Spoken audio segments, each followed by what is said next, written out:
ఓం మహాగణాధిపతయే నమః. ఓం గురుభ్యో నమః. ఓం శ్రీమాత్రే నమః. పరమేశ్వర స్వరూపమైనటువంటి జ్యోతిష, వాస్తు మరియు ఇతర అనేకమైనటువంటి శాస్త్రములను మనకు అందించినటువంటి మహర్షులకి నమస్కారం. హయగ్రీవ హయగ్రీవ హయగ్రీవేతి యో వదేత్ తస్య నిస్సరతే వాణి జహ్నుకన్యా ప్రవాహవత్. అరుణాం కరుణాతరంగితాక్షీం ధృతపాశాంకుశపుష్పబాణచాపాం అనిమాదిభిరావృతాం మయూకైః అహమిత్యేవ విభావయే భవానీం. శ్రీమాత్రే నమః. ప్రేక్షకులకి ఆ లలితాంబిక అమ్మవారి యొక్క అనుగ్రహం పరిపూర్ణంగా కలగాలని మనస్ఫూర్తిగా కోరుకుంటూ మనము ఈరోజు 6వ తేదీ నుంచి 12వ తేదీ వరకు ఉన్నటువంటి గ్రహస్థితి ఏమిటి, ద్వాదశ లగ్నాల వారికి, లగ్నం తెలియని వారు రాశి నుంచి చూసుకోవచ్చు, ఏ విషయాల్లో బాగుంది, ఏ విషయాల పట్ల జాగ్రత్త వహించాలి, అదేవిధంగా మనకి నవరాత్రులు ఉన్నాయి కాబట్టి ఈ నవరాత్రుల్లో ఏ లగ్నం వారు అమ్మవారిని ఏ రకమైనటువంటి ప్రసాదాన్ని ఏ రకమైనటువంటి పుష్పాలతో పూజిస్తే బాగుంటుంది అనేటువంటి విషయాలు కూడా తెలుసుకుందాం. అదేవిధంగా వీడియో ఎండింగ్ వరకు చూసుకున్నట్లయితే అమ్మవారిని నవరాత్రులు ఎలా కొలవాలనే విషయం కూడా నేను మీకు చెప్తాను. అయితే ఇక్కడ ఉన్నటువంటి గ్రహస్థితి ఏమిటి అని చెప్పి చూసుకున్నట్లయితే ఇక్కడ చూడండి, మనకి వృషభ రాశిలో గురువు ఉన్నాడు, 10వ తేదీ నుంచి వక్రిస్తున్నాడు. ఈయన మిథునంలో కుజుడు, ఈ యొక్క కన్యారాశిలో రవి బుధ కేతువులు, చంద్ర శుక్రులు తులారాశిలో ఉంటే ఈ యొక్క చంద్రుడు ఈ వారం మొత్తం కూడా మనకేంటంటే మకరం వరకు సంచారం జరుగుతూ ఉంటుంది. వక్రించినటువంటి శని కుంభరాశిలో సంచరిస్తున్నాడు, మరియు మేనంలో రాహు ఉన్నాడు.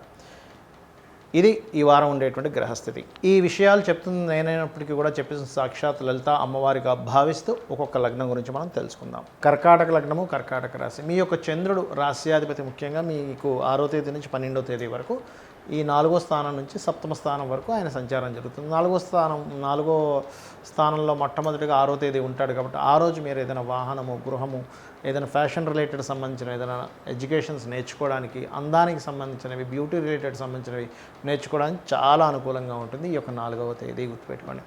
ఇక రెండవది ఏంటంటే ఇక్కడ మీరు ముఖ్యంగా ఈ 2వ అధిపతి అయినటువంటి రవి, ధనాధిపతి అయినటువంటి రవి బుధ కేతువులతో ఉన్నాడు కాబట్టి మీరు ధన విషయంలో మధ్యవర్తిత్వం, అందులో ముఖ్యంగా మీ యొక్క సిబ్లింగ్స్కి తెలిసినటువంటి ఫ్రెండ్స్, మీ సిబ్లింగ్ తరపు వాళ్ళకి మీరు ధనం ఇచ్చేటువంటి విషయంలో, అగ్రిమెంట్స్ రాసే విషయంలో చాలా కేర్గా ఉండాలి, గుర్తుపెట్టుకోండి.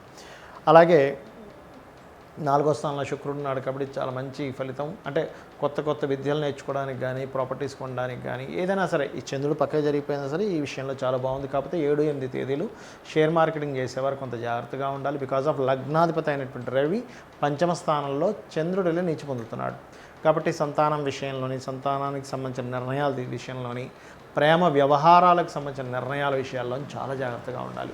అలాగే ఎప్పుడైతే శని వక్రించి వెనక్కి వస్తూ 12వ స్థానంలో ఉండేటువంటి కుజుడు ఎప్పుడైతే సప్తమాన్ని చూస్తున్నాడో, జీవిత భాగస్వామిని ఎంపిక చేసుకునే విషయంలోని, పార్ట్నర్స్ ఎంపిక చేసుకునే విషయంలోని, మరియు జీవిత భాగస్వామితో మీరు ప్రవర్తించేటువంటి విషయంలో అనవసరమైనటువంటి గొడవలు రావడము, రాంగ్ డెసిషన్స్ తీసుకోవడం జరుగుతూ ఉంటుంది. కాబట్టి ఈ వివాహము, పార్ట్నర్షిప్స్, లాంగ్ జర్నీ చేసేటప్పుడు కొంత జాగ్రత్తగా ఉండండి, ముఖ్యంగా ఇది గుర్తుపెట్టుకోండి. అలాగే ఈ సప్తమం ఎప్పుడైతే అష్టమంలో ఉన్నటువంటి గ్రహం సప్తమంలోకి వస్తుందో ఈ ఫలితాలు జరుగుతూ ఉంటాయి. అదేవిధంగా మీకు భాగ్యస్థానం రాహు ఉండడం మనం ఆల్రెడీ గతంలో చెప్పుకున్నాం. ఈ పితృదేవతలకు చేసేటువంటి సమయం మీకని. కాకపోతే మీకు ఈ గురువు ఏదైతే 11లో ఉండేటువంటి గురువు వక్రిస్తున్నాడో, బిజినెస్ ఒకటే కాకుండా జాబ్ కూడా చేయడానికి, లేదా వేరే ప్రాంతాలకు వెళ్ళి జాబ్స్ చేయడానికి, ఎప్పటి నుంచో మీరు వెతుకుతున్నటువంటి జాబ్ సంబంధించినటువంటి ఆపర్చునిటీస్ ఇప్పుడు రావడానికి చాలా అనుకూలంగా ఉంది. కాకపోతే మీకు 12లో కుజుడు ఉన్నందుకు కాస్త ఇన్వెస్ట్మెంట్స్ చేసేటువంటి విషయాల్లో చాలా జాగ్రత్తగా చూసుకొని చేయండి. తొందరపాటు నిర్ణయాలు తీసుకోకండి, ఈ సమయం కాదు. కానీ ఇక్కడ కట్టినటువంటి గృహం కొనుక్కోవడానికి చాలా బాగుంటుంది. ఖాళీ స్థలాలు వేరు, కట్టిన గృహం వేరు. చాలామంది చూడండి, ఖాళీ స్థలం ఉందండి పలానా తీసేసుకున్నాను చూస్తే తర్వాత అది కబ్జాకు గురవుతుంది. కాబట్టి ఈ సమయంలో 12లో కుజుడు ఉన్నందుకు మీ తండ్రి గారి ఆస్తికి సంబంధించిన విషయంలో కానీ, మీరు ఏదైనా ఖాళీ ల్యాండ్ తీసుకునేటప్పుడు చాలా జాగ్రత్తగా ఉండండి. కట్టినటువంటి గృహం వల్ల ఎటువంటి ఇబ్బంది ఉండదు. సో ఈ జాగ్రత్తలు తీసుకుని అన్ని విధాలు బాగుంటుంది. ఇక మీరు చేయవలసినటువంటి దేవతా ఆరాధన, సుబ్రహ్మణ్యేశ్వర స్వామి ఆరాధన చేయండి, కుంకుమతో అమ్మవారిని అర్చించండి, ఈ యొక్క మందార పువ్వులతో కూడా అమ్మవారిని అర్చించండి, అన్ని విధాలా మీకు బాగుంటుంది. చాలామందికి నవరాత్రుల్లో పూజ ఏదైతే అమ్మవారికి చేస్తామో దాని యొక్క ఫలితం ఎంత గొప్పది అంటే, ఈ సమయంలో నవరాత్రులు అంటారు. అంటే ఈ నవరాత్రుల్లో అమ్మవారి ఆరాధన మీ పూర్వజన్మల్లో చేసినటువంటి కర్మని పూర్తిగా తొలగిస్తుంది, గుర్తుపెట్టుకోండి. కాకపోతే భక్తి శ్రద్ధలతో చేయాలి. ఎలా చేయాలి? చక్కగా మీ ఇంట్లో ఒక రూమ్ ఏదైనా పెట్టుకొని అందులో, లేదా పూజా మందిరంలోనే చక్కగా మీరు వాటికి ముందు రోజే సామాగ్రి అంతా తెచ్చుకోండి. మొత్తం సామాగ్రి ముందు రోజు తెచ్చుకొని పువ్వులు, ఆకులు, మన తమలపాకులు లాంటివి ఏ రోజుకి ఆ రోజు తెచ్చుకోవచ్చు. కాకపోతే పూజా మందిరాన్ని చక్కగా వేప మండలతోని మరియు మామిడాకులతోని అలంకరించుకోవాలట. అలాగే మీరు కలశం పెడితే కనుక 9 రోజులు కలశం పెట్టి చేయాలి. మాకు తెలియదండి అని అనుకునేవారు కలశం పెట్టుకోవాలని రూల్ ఏం లేదు. అమ్మవారి పటం పెట్టుకోవచ్చు, శ్రీచక్రం ఉంటే శ్రీచక్రం కూడా పెట్టుకోవచ్చు. ఇక్కడ ఏంటంటే చక్కగా ఓ పీట పరిచి దాని మీద చక్కగా బియ్యం అది వేసి, వస్త్రం వేసి దాని మీద బియ్యం అది వేసి చక్కగా కలశం పెట్టుకునేటువంటి వారు అందులో గంగా, యమున తీర్థ నదులకు సంబంధించిన నీరు కనుక్కున్నట్లయితే వాటిల్లో వేయడము, లేదంటే ఇంట్లోనే ఉన్నటువంటి చక్కగా మంచినీరు తీసుకొని గంగే చ యమునే చ అనుకుంటూ అందులో వాటర్ వేయడము. అదేవిధంగా అందులో 5 రకాల పత్రాలు వేయమని చెప్తూ ఉంటారు.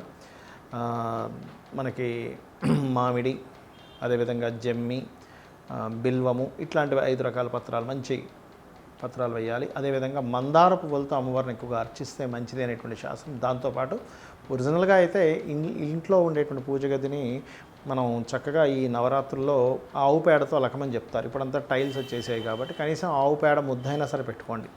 అదేవిధంగా పూజ 9 రోజులు అయిపోయిన తర్వాత కలశాన్ని దానం చేయాలి. అది ఏ కలశమైనా కానీ. కొంతమంది ఆ కలశంలో నవరత్నాలు, బంగారం వేస్తారు. వాటిని దానం చేయాల్సిన అవసరం లేదు. కలశం మాత్రం ఖచ్చితంగా దానం చేయాలి. అది వెండైనా, ఇత్తడైనా, రాగైనా, ఏదైనా బంగారం అయినా కూడా.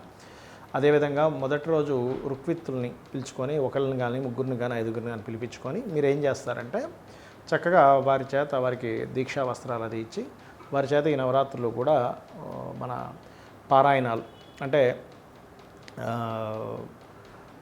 చూడండి, అమ్మవారికి సంబంధించినటువంటివి ఏవైతే మనకి చండీ పారాయణం ఉంటుందో, దేవి భాగవతం ఉంటుందో, ఇట్లాంటివి చేయించుకోమని చెప్తుంది శాస్త్రం. అదేవిధంగా చాలామంది ఏంటంటే ఏ రోజు ఏ వస్త్రం కట్టాలి ఇవన్నీ శాస్త్రాలు ఎక్కడా లేవు. వాళ్ళ భక్తిని కొద్దీ వాళ్ళకు ఉండేటువంటి వాళ్ళ ప్రాంతంలో ఉండేటువంటి ఆచార వ్యవహారాలను బట్టి చేస్తూ ఉంటారు. అదేవిధంగా మీకు ఏదైనా సరే బాగా గురుబలం తక్కువగా ఉందనుకునేటువంటి వారు పులిహోర ఎక్కువగా నైవేద్యం పెట్టండి. మేము ఎప్పుడు కూడా హ్యాపీనెస్ అనేది లేదు మాకు అనుకునేటువంటి వారు పాయసాన్ని నైవేద్యం, పాయసాన్న ప్రియ అని ఉంటుంది. అలాగే గురుబలం పెరగడానికి నెయ్యితో చేసినటువంటి అన్నాన్ని కూడా పెట్టమని చెప్తుంది. అదేవిధంగా మనకి అమావాస్య తర్వాత రోజు ఇది వస్తుంది కాబట్టి అమావాస్య రోజు మధ్యాహ్నం పూట ఆవు నెయ్యి కలిపినటువంటి అన్నాన్ని భుజించాలని చెప్తుంది శాస్త్రం, సాధకుడు ఎవరైతే ఉంటారో. అదేవిధంగా రాత్రి సమయంలో పలహారం తీసుకోవాలి. అమావాస్య రోజు నెక్స్ట్ డే మనం స్టార్ట్ చేస్తున్నాం కాబట్టి. కానీ రాత్రిపూట అమావాస్య నైట్ మాత్రం అన్నం తినరాదు. నెక్స్ట్ డే మనకు పూజ స్టార్ట్ అవుతుంది కాబట్టి. అలాగే దీనికి కొంతమంది బాగా శక్తి ఉన్న వాళ్ళు 9 రోజులు ఉపవాసం ఉంటారు. కానీ 9 రోజులు ఉపవాసం లేనటువంటి వారు ఉదయం పూజ అయిన తర్వాత మధ్యాహ్నం తీసుకోవచ్చు. లేదా కొంతమంది రాత్రిపూట చుక్కను చూసి భోజనం చేస్తారు, అలా అయినా చేయొచ్చు. లేదంటే నేను అంత ఉండలేను, పాలు ఇలాంటివి తీసుకోవచ్చు, అందులో ఎటువంటి సందేహం లేదు. అయితే ఈ శ్రీచక్రం పెట్టుకొని కుంకుమతో అర్చించడం, లేదా నాకే మంత్రం తెలియదు అనుకునేటువంటి వారు శ్రీమాత్రే నమః అని నామస్మరణ చేయడం, రోజుకొక 35 పిలిచి ఆకు, ఒక్క, జాకెట్ బట్ట ఇవన్నీ ఇస్తూ ఉంటారు. అవన్నీ ఖచ్చితంగా ఇవ్వాలని చెప్తుంది శాస్త్రం.